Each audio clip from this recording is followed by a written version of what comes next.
پہلے میں یہ چاہتا ہوں کہ ڈاکٹر صاحبہ آپ کو کوٹ سے بتائیں کہ اسے ہوا کیا. آپ کو ذل شاہ کے بارے میں تھوڑا سا بتاتی چلی جاؤں. میرے حلقے کا یہ بچہ تھا اور 10 سال سے جس وقت سے میں اس حلقے میں گئی ہوں وہ ہمیشہ ہمارے ساتھ خان صاحب کی تصویریں لے کے جھنڈے لے کے ہر وقت تو بالکل خان صاحب کا شدائی تھا. اور جب سے یہاں پچھلے 1.5 ماہ سے یہ باہر بیٹھا ہوتا میری اس سے روزانہ ملاقات ہوتی. ایک سادہ لو انسان، اس سے کبھی کسی کو کوئی نقصان نہیں دیا، کبھی کسی کو کوئی تکلیف نہیں دی، ہمیشہ پیار سے وہ بات کرتا تھا، سب کے ساتھ وہ ملتا جلتا تھا. اس بچے کے اوپر اتنا ظلم و تشدد ہوا. جب میں نے یہ پوسٹ مارٹم رپورٹ پڑھی تو میرا دل دہل گیا کہ یہ جن لوگوں نے یہ ظلم کیا، کیا ان کے گھر بال بچہ نہیں، اولاد نہیں ہے جنہوں نے اس بچے کے اوپر اتنا ظلم کیا. یہ پوسٹ مارٹم رپورٹ ہے میرے پاس جو ڈیٹیل، اس میں اس کو 26 انجریز تھی. یعنی ایک انسان کو 26 انجریز، 26 تشدد کے نشانات تھے اس کے جسم کے اوپر.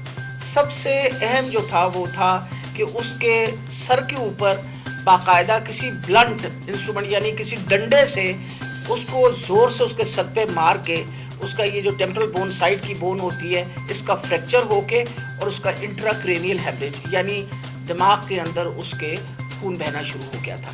اس کے ساتھ اس کے جو جسم کے اوپر انہوں نے تشدد کیا خاص طور پہ پیٹ کے ایریا میں، تو اس کی وجہ سے اس کی تلی اور اس کا جو جگر تھا وہ بھی پھٹ گیا اور اس کی وجہ سے انٹرنل ہیمریج شروع ہو گئی. اور جو چوتھی سب سے آخری جو 26ویں انجری ہے وہ سب سے زیادہ تکلیف ہے. وہ بیچارہ پہلے ہی تم نے اس کو مار ڈالا، اس کے بعد اس کے سر پہ انجری کر کے اس کے جسم کے اوپر اس کی تلی بھی پھاڑ دی، اس کی وہ کیا کہتے ہیں بلنٹ انجری کی وجہ سے اس کا لیور بھی رپچر ہو گیا. اس کے پرائیویٹ پارٹس یعنی اس کے جو پرائیویٹ اعضاء تھے ان کے اوپر بھی تم نے تشدد کر کے ٹیسٹیکولر ڈیمیج کیا. مطلب اس سے زیادہ تم کسی انسان پہ کیا تشدد کر سکتے ہیں. ان کی رپورٹ میں آپ کو بتا نہیں سکتی کہ یہ ہم جیسے ڈاکٹرز جو ہر وقت ان چیزوں سے ہمارا بھی دل دہل گیا کہ یہ ایک انسان کے اوپر اور وہ بھی ایک ایسا سادہ لو انسان اس کے اوپر اتنا زیادہ تشدد کیا. مین کاز جو اس کی ڈیتھ کی تھی وہ یہ تھا کہ اس کے برین کے اندر جو اس کے دماغ کے اندر جو ہیمریج ہو گیا یعنی خون نکلنا شروع ہو گیا اور جو تلی اور اس کے جگر سے جو خون نکلا اس کی وجہ سے وہ بیچارہ بچہ جو ہے وہ اللہ کو پیارا ہو گیا. جی شکریہ ڈاکٹر صاحبہ. میں نے یہ چاہا تھا کہ آپ پہلے یہ سمجھ لیں، پھر سے میں یہ بتانا چاہتا ہوں وہ اسپیشل چائلڈ تھا. وہ ایک کیوں اس سے سارے پیار کرتے تھے اور اس کی ذرا ویڈیوز دیکھ لیں، سارے سوشل میڈیا پہ اس کی ویڈیوز چل رہی ہیں. اس طرح کے انسان سے یہ تشدد کرنا، میں سوچتا رہا ہوں کہ اللہ ہم کدھر پہنچ گئے ہیں یا ہم کدھر تک گر چکے ہیں. کیا ایک قوم اس طرح کی چیز کی اجازت دے اور کیا اللہ کی برکت آ سکتی ہے اس قوم پہ؟ جب اس طرح کا ظلم ہوتا ہے قوم پہ اور وہ قوم ظلم کو سہ جاتی ہے اور اپنے آپ کو بچاتی ہے کہ اچھا میرے اوپر یہ ظلم نہ ہو جائے. جس طرح جانور نہیں ہوتے کہ وہ دیکھ رہے ہیں کہ شیر نے آ کے ایک جانور کو پکڑ لیا، باقی سارے جان بچا کے بھاگ جاتے ہیں. ہم بھی وہ فیصلہ کر لیں کہ جانوروں کا معاشرہ ہے یا انسانوں کا معاشرہ ہے. انسان کا معاشرہ انصاف امر بالمعروف پہ کھڑا ہوتا ہے. وہ ظلم کا مقابلہ کرتا ہے جس کو جہاد کہتے ہیں. کیونکہ جب وہ ظلم کا مقابلہ نہیں کرتا تو حضرت علی کا قول ہے کہ کفر کا نظام چل جائے گا، ظلم کا نظام نہیں چل سکتا. یہ ہمارے نظام کے اوپر یہ جو ڈاکٹر صاحبہ نے ابھی پڑھ کے سنایا ہے، میں آپ کو یہ یقین دلاتا ہوں کہ یہ سب آپ سمجھ لیں. اگر ایک قوم اس کے اوپر اپنی آواز بلند نہیں کرے گی اور جو کمزور ترین جہاد ہے کہ زبان سے اس کے خلاف نہیں بولے گی، تو یہ قوم کو جینے کا حق نہیں دیتا اللہ. وہ قرآن میں کہتا ہے کہ میری زمین پہ نکل کے دیکھو کتنی قومیں میں نے تباہ کی جو میرے حکم پہ نہیں چلی. ہم تباہی کا راستہ ہے یہ ہمارا. یہ جو پاکستان سے ہو رہا ہے، میں نے ہوتا ہوگا دہشت گردوں سے، شاید ملک کے غداروں سے اس طرح کی چیزیں ہوتی ہوں.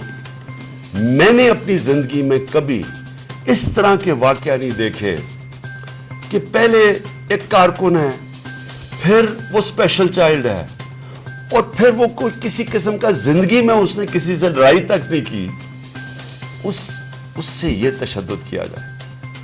اور تشدد کیا کیا؟ سر بھی اس کا، انہوں نے کہا کہ اندر سے خون نکلنا شروع ہو گیا، اس کا جو جگر ہے اور جو اس کی جو پتا ہے اس کو انہوں نے اس طرح مارا بے دردی سے، وہ اندر سے خون نکلنا شروع ہو گیا. لیکن اس کے پرائیویٹ پارٹس، یعنی اس کے اوپر تشدد کیا ہوا.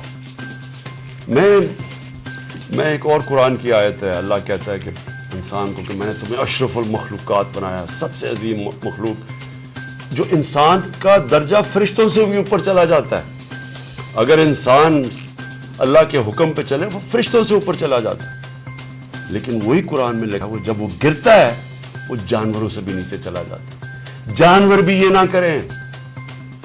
اور یہ جو ہمارے اوپر، جب سے میں یہ دیکھا ہے، ایک آدمی جب سے آیا ہے اس کو ایک پوزیشن پہ لگایا ہے، میں نام نہیں لیتا کیونکہ پھر سینسر ہو جائے گا، اس کو بھی پتا ہے، قوم کو بھی پتا ہے وہ کون ہے. جو اس نے ظلم کرنا شروع کیا سیاسی کارکنوں پہ، ایکسپرٹیز تھی اس کی کاؤنٹر ٹیررزم، دہشت گردوں سے کچھ کرتا تھا، لیکن میں سوچتا ہوں کہ وہ دہشت گردوں سے بھی یہ جو کرتا ہوگا یا جن کے اوپر شک ہوگا کرتا ہوگا، تو وہ کتنی نفرت پھیلی ہوگی ان علاقوں کے اندر. تو یہ جب سے وہ آیا، پہلے ہم نے شہباز گل کا، پہلے ہم مانے ہی نہ کہ شہباز گل سے یہ ہوا. وہ شہباز گل ابھی تک ٹھیک نہیں ہوا.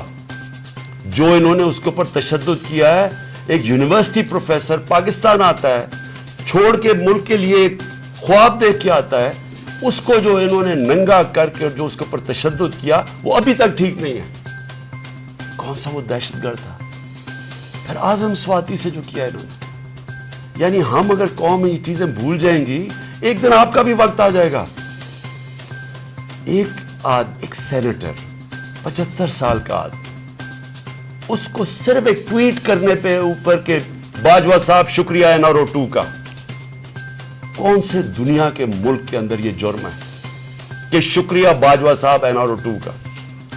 لیکن وہ کوئی سپر کنگ، کوئی فرعون، کہ کسی کی جرت پڑ گئی، رات کو اس کو مارا، پوتیوں کے سامنے اس کو 3 بجے آ کے گھر میں تشدد کیا، پھر اس کو اٹھا کے لے کے گئے اور نامعلوم افراد کے حوالے کیا جنہوں نے ننگا کر کے اس کے اوپر تشدد کیا. اور جب اس کو مار رہے تھے تو سنا رہے تھے اس کی چیخوں کی آوازیں، اور اس میں بتا رہے تھے اس کو کہ بتاؤ یہ عمران خان سے کیا جائے گا.